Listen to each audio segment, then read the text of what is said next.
day and welcome to another edition of Jaguar E Type, the original in details. Today you will learn what you need to know about changing tire wheels and knockoffs and all the other stuff. So first of all, I want to refer to my other video where I've shown the 885-289, the totally unrestored car, and you were always wondering about the black knockoffs. So what I did here, because these are the originals and they are so nice and fine, and I didn't want to damage them because I'm using a tool you will see later in this video, which is the best I could find and I'm using all the time. So many people wondering why I'm covering my knockoffs, and the answer will be in this video. And these are actually the original wheels. I took these off because I had to pass the MOT, and these are the tires which were on the car when I bought it in the States. So first of all, to change the tires or the wheels, you would need one of these which were originally supplied. This is the early Shelly jack, which is lifted up, and eventually it is located under this square bracket under here. Not sure if you can see that. So there is this bracket, and this should go. You pull that up, and this really is a bit fussy, but that is how they were. So you screw that up,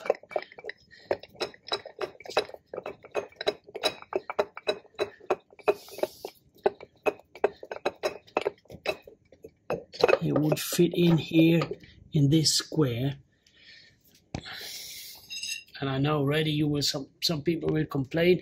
So you using this small lever which is located in the hood, and then you change direction for lifting up,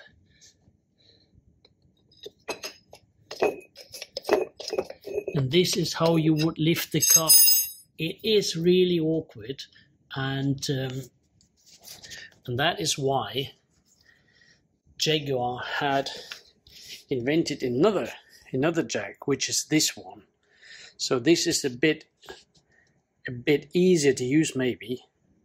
So here you see this is how you would be jacking up the car in the past, but this is not really practical. So you would lift up the car on here, which is a pain in the and so we're leaving this, but I just wanted to show you this. This is how it would really work. So with a lever, you make the jack coming down. Okay.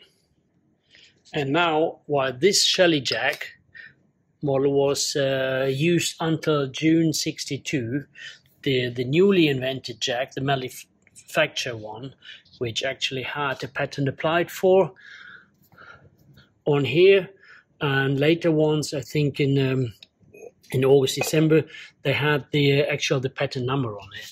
So you see that down there, there's a patent number on it actually.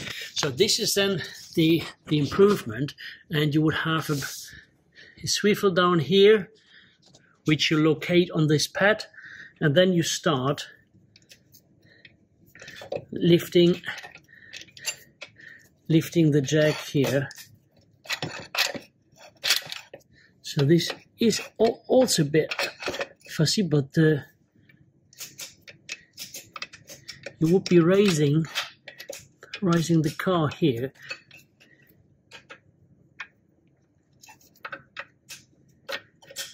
Is this system.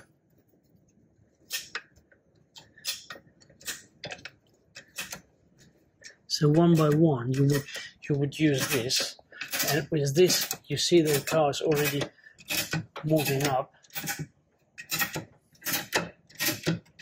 You see it's coming up.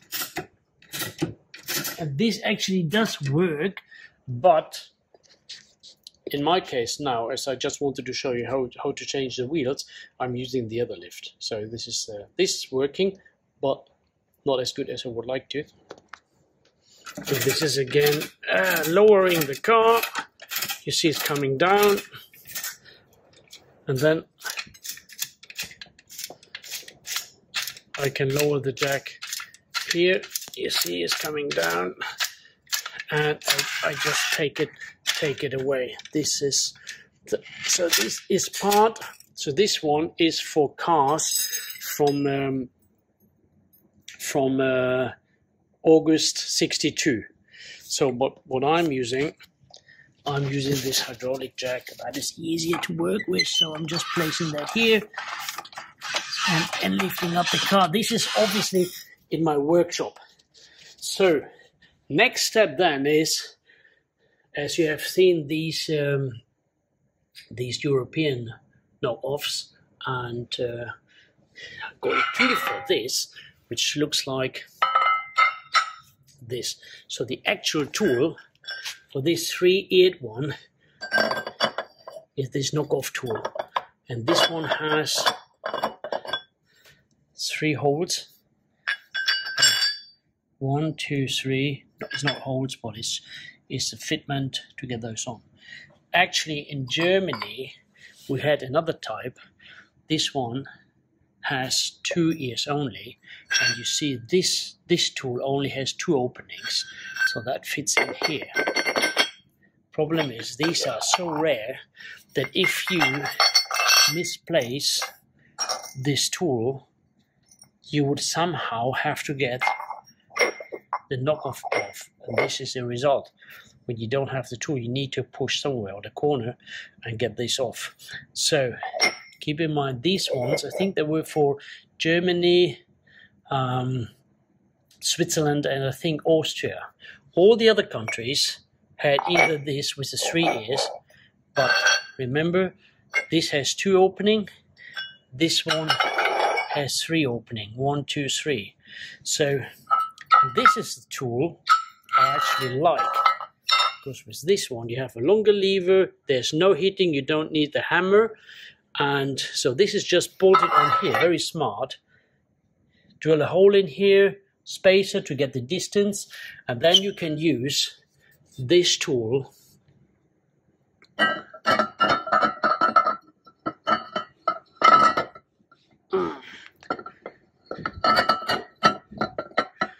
so this sits on here, you see, and with this one you can tighten and loose.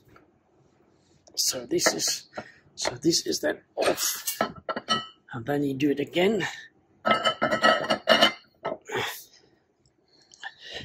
So this way you get this off while the car's on the ground. I place a camera in the stative, and then you will see.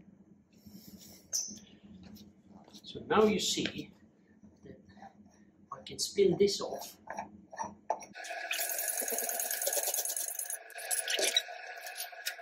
This nice wheel.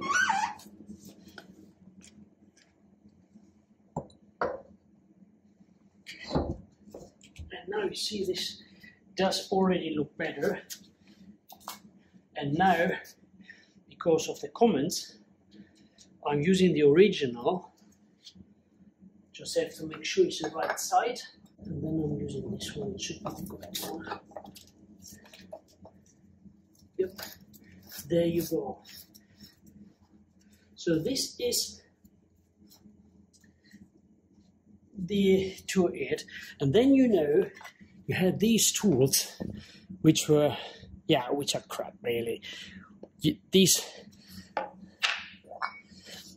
you can insert this in here, and yeah, but by hitting hard it breaks. I had that before, and you probably also. But Stoneleigh, I found this thing.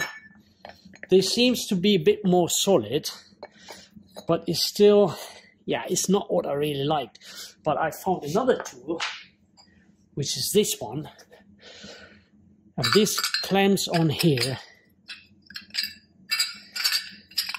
and goes right. You see, this sits on here, and it fits perfectly on here and there. And with this one, you're using, and this is now the reason why I have covered it. So I'm using my 38 nut ratchet and get it tightened. For full tightment, I'm using this lever because I don't want to lose a wheel. And here, I'm pushing this down, and then you will see these are actually not black. These are just covered with the tape, as these are the originals. And here you see